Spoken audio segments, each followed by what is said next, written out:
Hello students, हम पढ़ रहे थे मोशन इन वन डायमेंशन, जिसमें हमने पढ़ा था रेस्ट एंड मोशन पहला टॉपिक, दूसरा वन डायमेंशनल मोशन और तीसरा डिस्टेंस एंड डिस्प्लेसमेंट। अब हम जानेंगे वेक्टर एंड स्केलर क्वांटिटी। उस दिन मैंने वृहद रूप से नहीं बताया था, मैं आपको आज एक्सप्लेन करूँगा। तो स्केलर क्वांटिटी और वेक्टर क्वांटिटी को जानने से पहले फिजिकल क्वांटिटी जानना जरूरी है। तो फिजिकल क्वांटिटी क्या है? The quantity which can be measured is called physical quantity. मतलब वह ऐसी क्वांटिटी जिसको हम मेजर कर सकें वह फिजिकल क्वांटिटी है। ये तो हो गई फिजिकल क्वांटिटीज। तो पहली है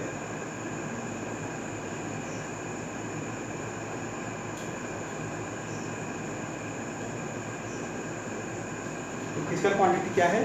the quantity which can be measured. और इसमें फिजिकल क्वांटिटी में दो आते हैं, स्केलर क्वांटिटीज़ और वेक्टर क्वांटिटीज़।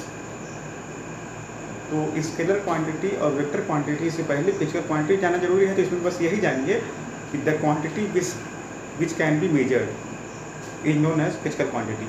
अब आइए जानते हैं कि स्केलर क्वांटिटी क्या है।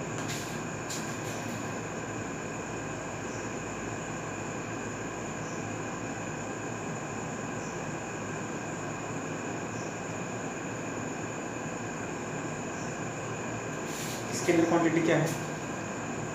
स्केलर क्वांटिटी एक ऐसी क्वांटिटी है जिसमें सिर्फ हम मैग्नीट्यूड को ही एक्सप्रेस करते हैं, जैसे मास हुआ, लेंथ हुआ, टाइम हुआ। तो इन सब चीज़ों में सिर्फ हम मैग्नीट्यूड को ही एक्सप्रेस करते हैं, इसमें डायरेक्शन का कोई यूज नहीं होता। तो स्केलर क्वांटिटी एक ऐसी क्वांटिटी है जिसमें हम सिर्फ मैग्नीट्यूड को ही एक्सप्रेस करते हैं, इसमें डायरेक्शन को हम एक्सप्रेस नहीं करते। तो scalar quantity is that quantity in which we only express magnitude. तो ये तो हो गया स्केलर क्वांटिटी। तो इसको लिख लीजिए।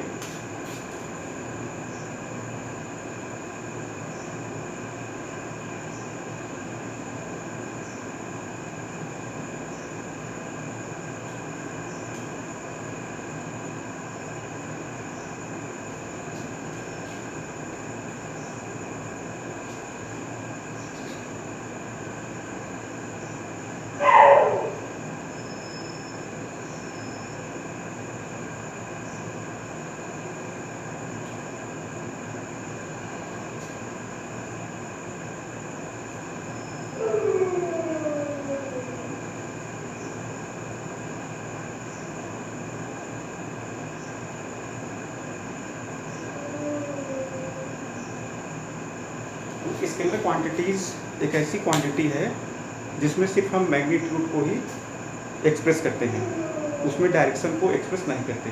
अब इसका एग्जांपल क्या है? एग्जांपल ले लीजिए आप मास।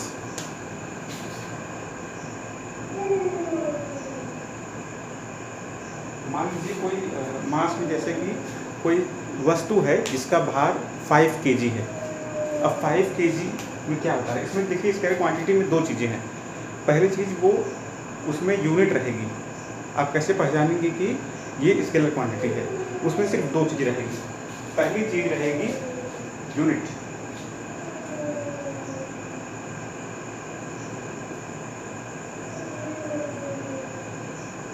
और दूसरी चीज़ रहेगी न्यूमेरिकल वैल्यू।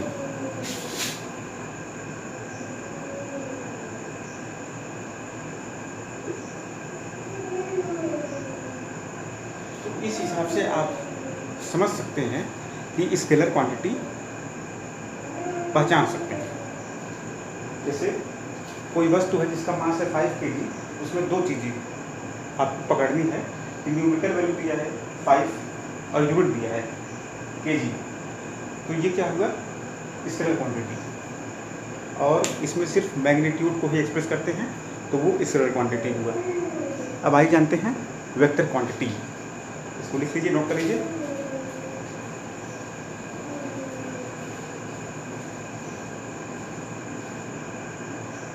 अब फिजिकल क्वांटिटी में जो दूसरा चीज़ है वो है वेक्टर क्वांटिटी।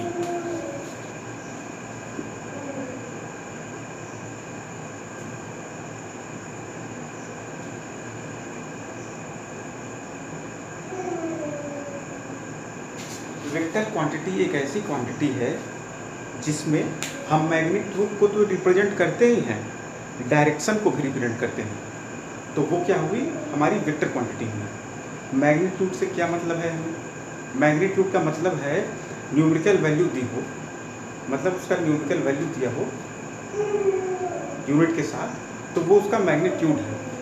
और डायरेक्शन क्या है, जैसे मान लीजिए हम कहें कि किसी बॉडी को आप डिस्प्लेस कर दीजिए 10 मीटर डिस्प्लेस कर दीजिए, तो डिस्प्लेसमेंट दिया है, लेकिन ये सिर्फ मैग्नीट्यूड बता रहा है, लेकिन ये गलत है। अब आप पूछेंगे किस डायरेक्शन में हम उस बॉडी को डिस्प्लेस करें, तो मान लीजिए आपने कहा ईस्ट में 5 मीटर डिस्प्लेस कर दीजिए डिस्प्लेसमेंट, तो ये हो गया वेक्टर क्वांटिटी, ठीक है। इसमें मैग्नीट्यूड भी रहता है एज वेल एज डायरेक्शन, तो हम कहेंगे उसे वेक्टर क्वांटिटी। तो इसमें 3 चीज़ें हो गई, पहली यूनिट, दूसरी न्यूमेरिकल वैल्यू और तीसरी डायरेक्शन, ठीक। जानते हैं, आइए देखते हैं वेक्टर क्वांटिटी।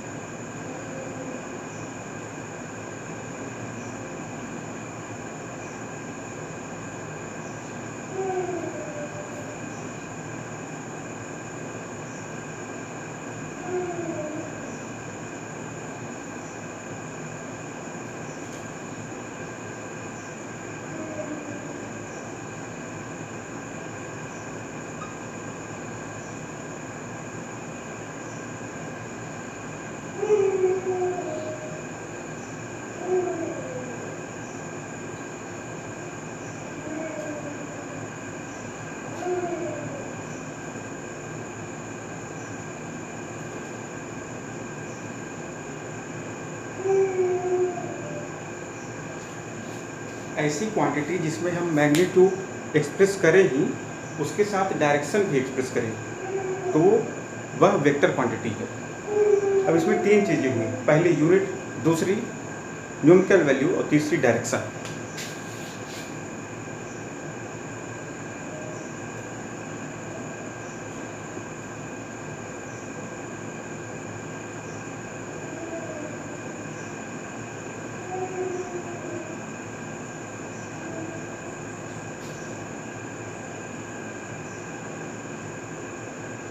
मतलब अगर हमें वेक्टर क्वांटिटी पहचाननी है तो हमें 3 चीज़ें दी हुई होंगी, पहला यूनिट, दूसरा न्यूमेरिकल वैल्यू और तीसरा डायरेक्शन, ठीक है। अब आइए इसका एग्जांपल लेते हैं। मान लीजिए हमने कहा कि किसी बॉडी को डिस्प्लेस कर दीजिए, एग्जांपल ले लीजिए, मान लीजिए कोई बॉडी है, तो कार है मान लीजिए। अब हम कहें कि इसको 10 मीटर डिस्प्लेस कर दीजिए ईस्ट डायरेक्शन में, मान लीजिए इस तरफ ईस्ट है, इस डायरेक्शन में हमने 10 मीटर डिस्प्लेस किया, तो काम हम यहाँ आ गए।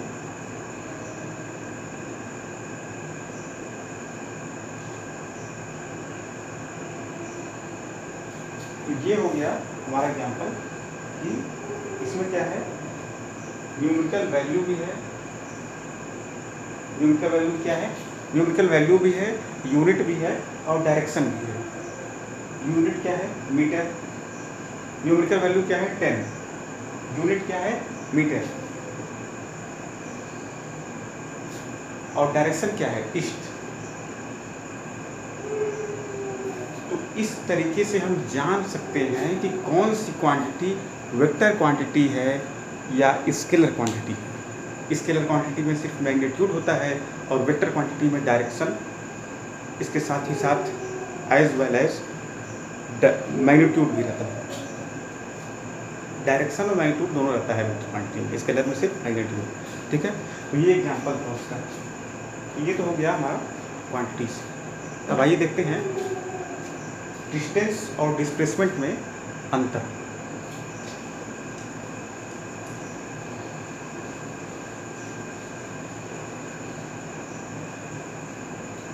डिस्टेंस और डिस्प्लेसमेंट में डिस्टिंक्शन, डिफरेंस जानने से पहले आइए जानते हैं रिप्रेजेंटेशन ऑफ डिस्प्लेसमेंट, मतलब डिस्प्लेसमेंट को आप रिप्रेजेंट कैसे करेंगे, ठीक है।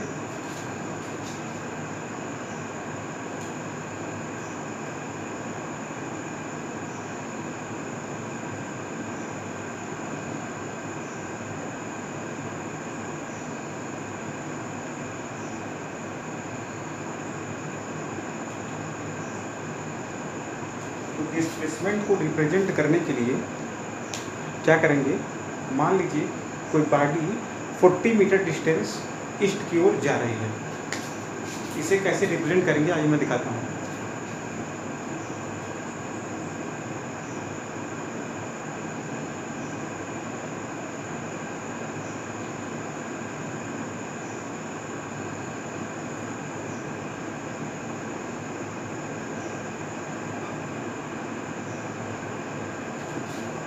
अब ये बॉडी ए से बी पर डिस्प्लेस हुई, ठीक है।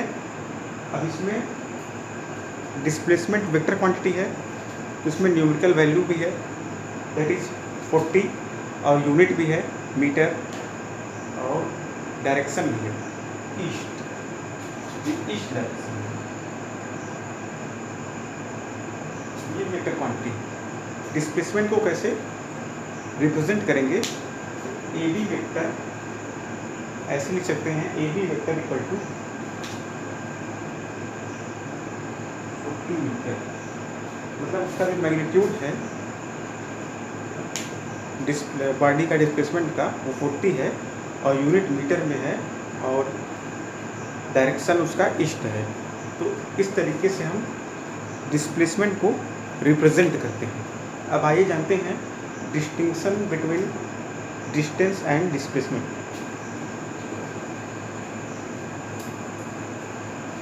या सीधे से कहते हैं कि difference between distance and displacement.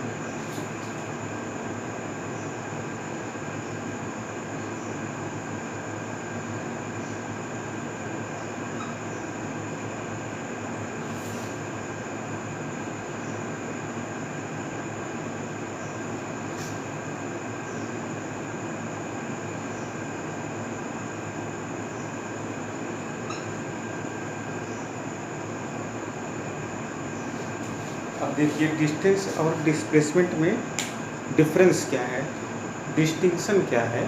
इसमें पहला है displacement is always equal to और लेस देन डिस्टेंस।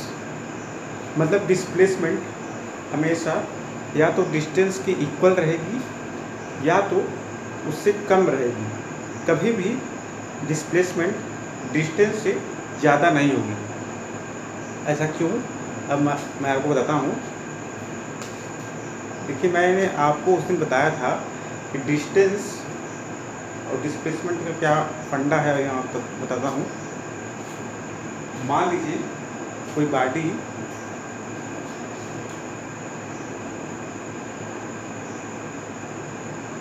ए से बी जाना है,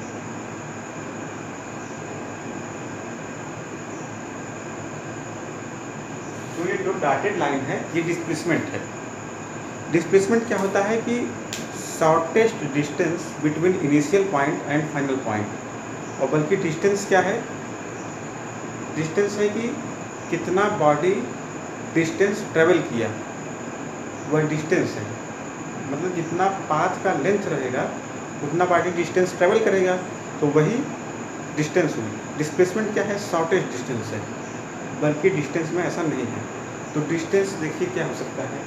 मान लीजिए आपका रास्ता ए से बी जाना है आपको, और ए से बी सीधा रास्ता आपको मिल गया, पाथ सीधी है आपकी, तो डिस्टेंस क्या होगा, ये देखिए मैं ऊपर दिखा रहा हूँ,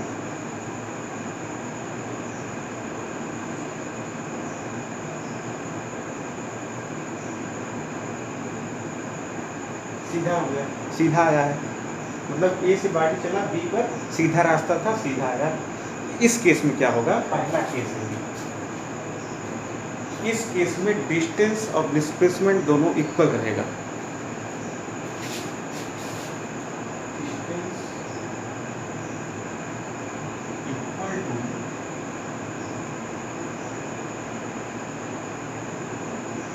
डिस्प्लेसमेंट। और दूसरा केस क्या है, मान लीजिए पाथ कर्व्ड है या जिगजैग है,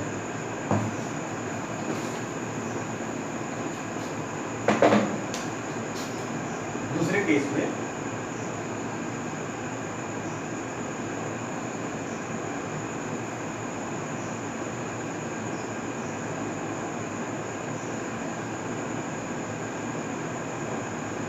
डिस्प्लेसमेंट शो कर रहा है डॉटेड लाइन। अब मान लीजिए पाथ इस तरीके का है, कर्व्ड पाथ है या जिगजैग पाथ है, तब क्या होगा, डिस्टेंस शो कर रहा है कर्व्ड पाथ जिगजैग पाथ। इस केस में डिस्टेंस ग्रेटर होगा डिस्प्लेसमेंट से। डिस्प्लेसमेंट तो डॉटेड लाइन है वो सीधा है, लेकिन डिस्टेंस में जब कोई बॉडी चलेगा तो ज़्यादा दूरी तय करनी पड़ेगी, ज़्यादा डिस्टेंस किसी बॉडी को ट्रेवल करना पड़ेगा। जिगजैग पाथ है, कर्व पाथ है, तो ज़्यादा दूरी जब कोई बॉडी डिस्टेंस ट्रेवल करेगा तो जाहिर सी बात है, इस फिगर में आप देख सकते हैं डिस्प्लेसमेंट से ग्रेटर डिस्टेंस रहेगा। इस केस में क्या है, ये डिस्टेंस होकर रहा है और ये डिस्प्लेसमेंट।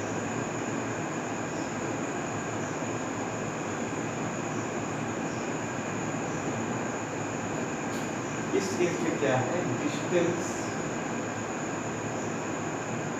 ग्रेटर देन है डिस्प्लेसमेंट से।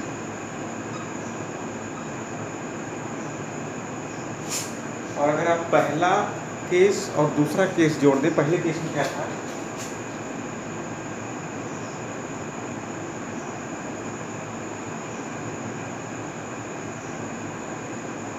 ये डिस्टेंस, ये स्ट्रेट लाइन जो गई है वो डिस्टेंस दिखा रहा था, पाथ हमारा सीधा था,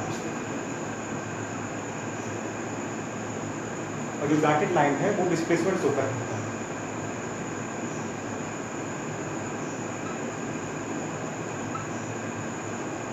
इस केस में क्या था, डिस्टेंस इक्वल टू डिस्प्लेसमेंट था।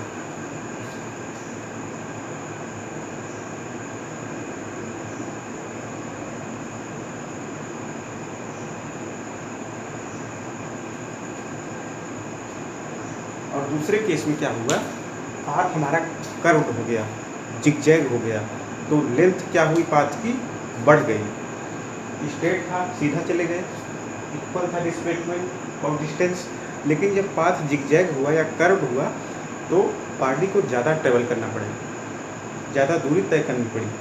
तो क्या हुआ, उस केस में डिस्टेंस ग्रेटर हो गया डिस्प्लेसमेंट में। अब अगर हम इन दोनों को मिला दें तो डिस्टेंस कभी भी डिस्प्लेसमेंट से छोटा नहीं होगा। तीसरा केस क्या है,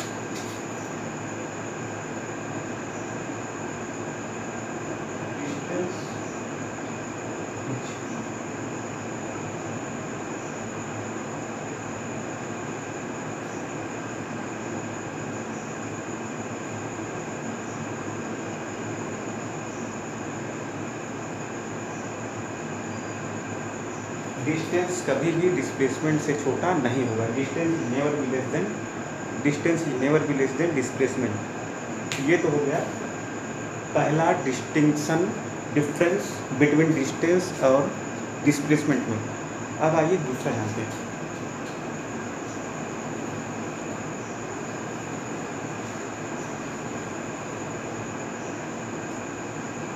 अब देखिए, जो मैंने पहला आपको पॉइंट बताया उसमें आप एग्जाम्पल भी देख सकते हैं, मैं आपको दिखाता हूँ। मान लीजिए कोई बॉय, कोई लड़का 4 किलोमीटर ईस्ट की ओर चला, ईस्ट किस तरफ है, ईस्ट हो गया, मान लीजिए नॉर्थ है, तो 4 किलोमीटर वो ईस्ट की ओर चला।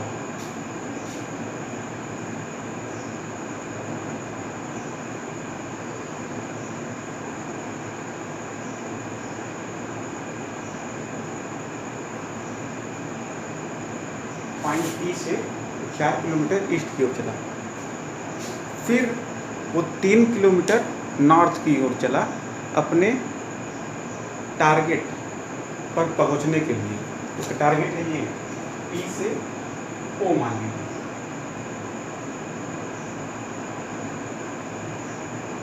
ठीक है, अब वो वहाँ ओ पर पहुंचने के लिए 4 किलोमीटर ईस्ट में गया, अब 3 किलोमीटर नॉर्थ में गया, ऐसा मैं मान रहा हूँ।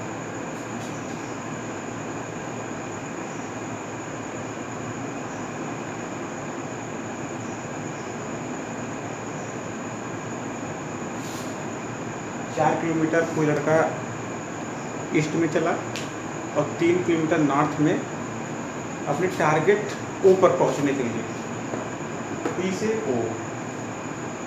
तो ये तो हो गया डिस्टेंस।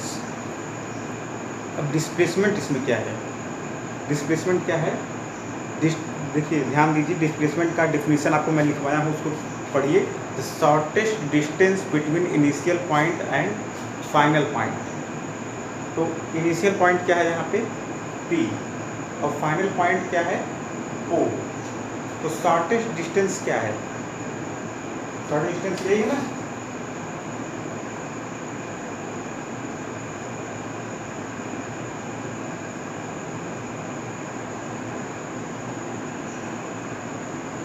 यही है शॉर्टेस्ट डिस्टेंस, P से O, OP लिखकर लिख सकते हैं आप। ये शॉर्टेस्ट डिस्टेंस डिस्प्लेसमेंट है। अब देखिए डिस्टेंस कितना आया?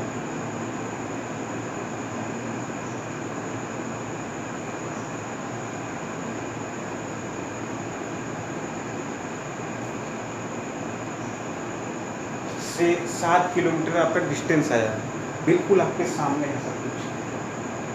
डिस्टेंस क्या है? The length of the path travelled या ट्रेवल बाय ए बॉडी। तो बॉडी के द्वारा कितनी दूरी तय की गई? 4 किलोमीटर ईस्ट में और 3 किलोमीटर नॉर्थ में, यानी कि 7 किलोमीटर। तो ये तो डिस्टेंस हो गई। और डिस्प्लेसमेंट क्या है? The shortest distance between initial point and final point, जो कि ये है। अब उसको निकालिएगा आप पाइथागोरस रूल से।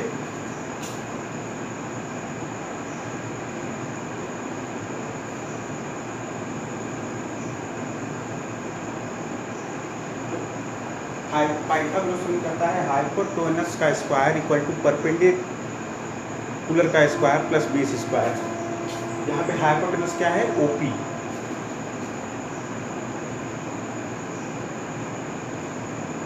ओपी का स्क्वायर इक्वल टू डी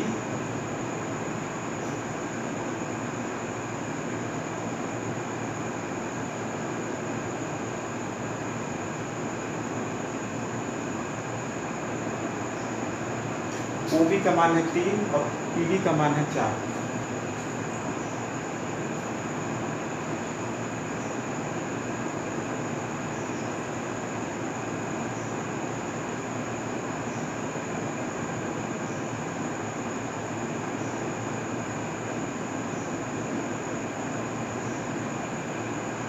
आया OP कितना है? 5।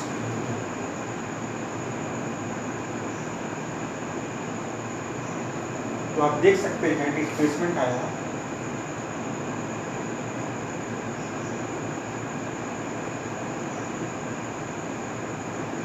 जो कि डिस्टेंस से छोटा है। डिस्प्लेसमेंट आया 5 किलोमीटर, जो कि डिस्टेंस से छोटा है।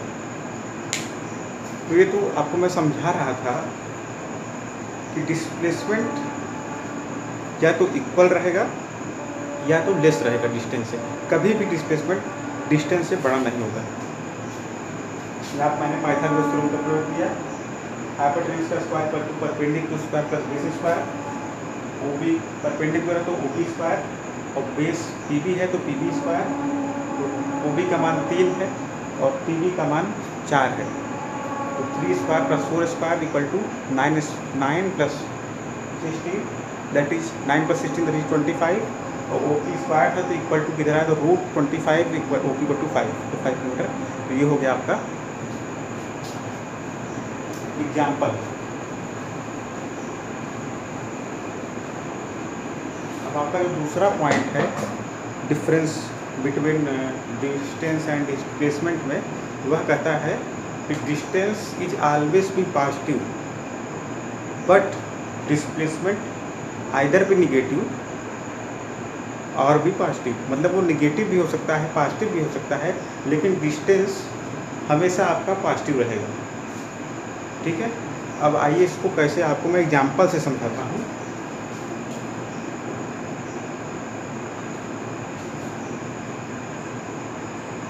ये नंबर लाइन है। अब आप जान रहे होंगे ये पॉजिटिव एक्स डायरेक्शन है।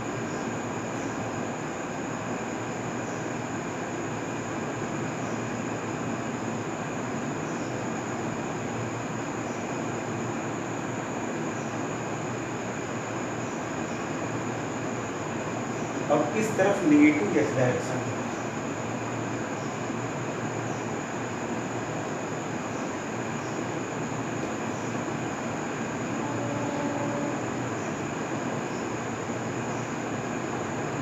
इस तरफ पॉजिटिव वाई डायरेक्शन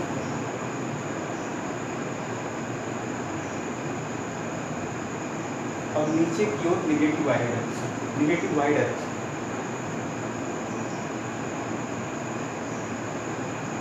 अब मान लीजिए कोई बॉडी इस पर, ये ओरिजिन है ओ, यहाँ से चली निगेटिव एक्स डायरेक्शन में 5 किलोमीटर,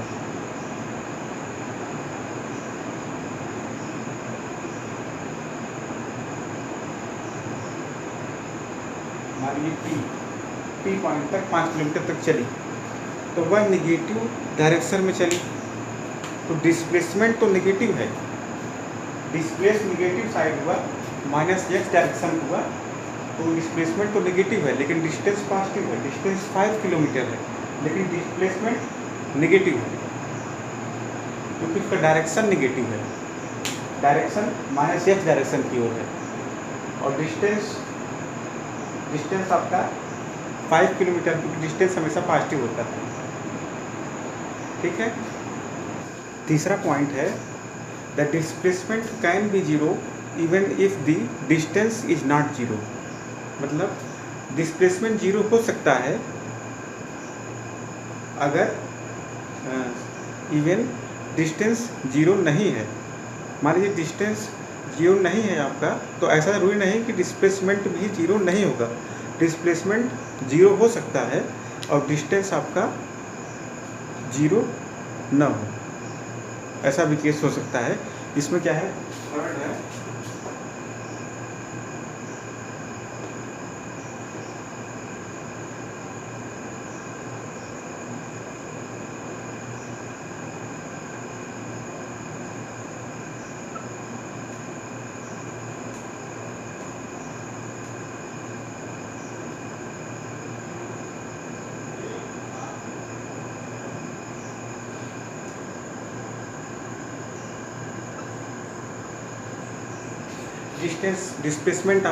डिस्प्लेसमेंट आपका जीरो हो सकता है इवन डिस्टेंस जीरो ना हो। मतलब कि डिस्टेंस जीरो ना हो लेकिन आपका डिस्प्लेसमेंट जीरो हो सकता है, ऐसा भी केस होता है। आपको मैं एग्जांपल लेके दिखाता हूँ ऐसा कब होगा। देखिए कोई पार्टी है पर ए से बी पर जा रही है,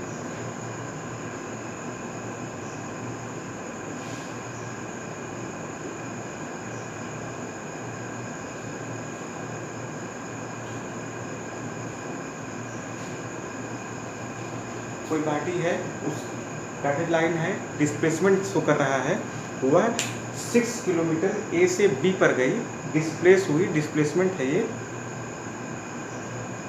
ठीक है। और फिर क्या हुआ कि वह बॉडी बी से फिर ए पर आई, तो 6 किलोमीटर वो पॉजिटिव एक्स डायरेक्शन में गई और फिर बी से वो बॉडी फिर ए पर आई।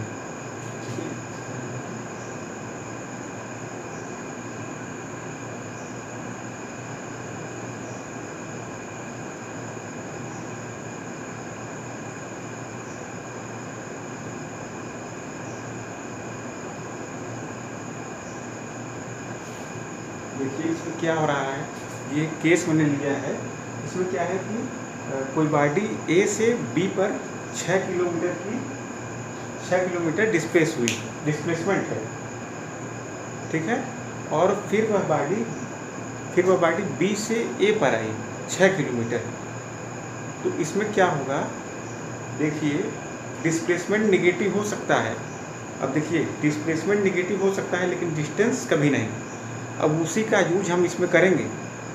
डिस्प्लेसमेंट क्या हुआ, 6 किलोमीटर पॉजिटिव एक्स डायरेक्शन में हुआ और फिर वह बॉडी बी से जब ए पर आई तो नेगेटिव एक्स डायरेक्शन में जा रही है, तो डायरेक्शन के कारण उस पर माइनस लगेगा।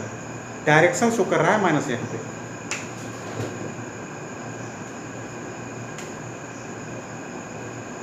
माइनस लगा, इससे क्या हुआ, डिस्प्लेसमेंट क्या हुआ, फाइनली डिस्प्लेसमेंट मतलब कि ए से बॉडी बी पर गई, बी से फिर ए पर आई, इतना की वह बॉडी, तब उसका डिस्प्लेसमेंट हुआ 0 बटा सन्नाटा। कैसे देखिए, 6 किलोमीटर में ए से बी पर गई, फिर बी से ए पर आई 6 किलोमीटर, नेगेटिव एक्स डायरेक्शन में आई, जिसको जैसे उस पर माइनस लगा और डिस्प्लेसमेंट हो गया आपका 0।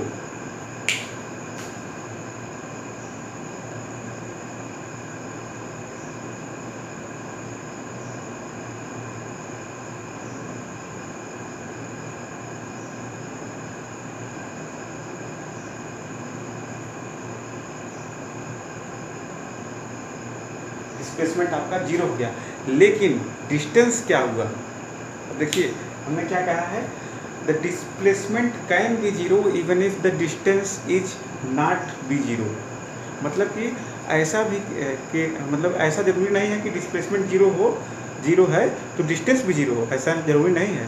ये एग्जाम्पल मैं आपको बताऊंगा, अभी बताता हूँ। अब देखिए डिस्प्लेसमेंट 0 हो गया, लेकिन डिस्टेंस जब आप जोड़ेंगे तो 6 किलोमीटर बॉडी ए से बी पर गई 6 किलोमीटर, और बी से ए आई प्लस 6 किलोमीटर, उससे डायरेक्शन से कोई लेना देना नहीं है।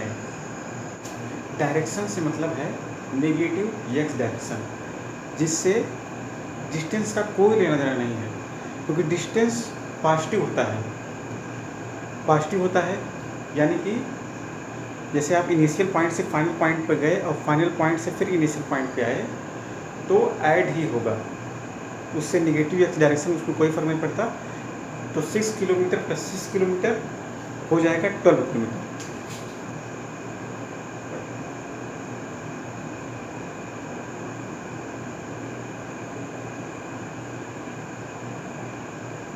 तो ये हो गया आपका डिस्टेंस, और डिस्प्लेसमेंट क्या होगा 0, क्योंकि नेगेटिव एक्स डायरेक्शन का उस पर फर्क पड़ता है, क्योंकि डिस्प्लेसमेंट